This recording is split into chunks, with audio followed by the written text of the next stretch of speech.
საკუთარი შვილისთვის სწავლის გადასახადი ვერ გადაგიხდიათ.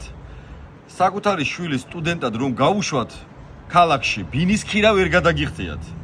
ვინც ქალაქში ცხოვრობს იმ ადამიანებს ზოგს რიგ შემთხვევაში ელემენტარული შესაძლებლობა არ აქვს ტანსაცმელი უყიდოს შვილს სკოლაში, ბაღში, უნივერსიტეტში, როცა სტუდენტს სწავლა ჭირდება, ტანსაცმელი ჭირდება, გასვლა ჭირდება, ელემენტარული შესაძლებლობა კვირაში ერთხელ მეგობართან ერთად ყავის დასალევად რომ გაუშვათ, ასე ვთქვათ, თანხა მისცეთ, ამის ფული არ გაქვთ, მაგრამ ოცნების დეპუტატ წილოსას შესაძლებლობა აქვს მის შვილს 150.000 ლარი აჩუქოს.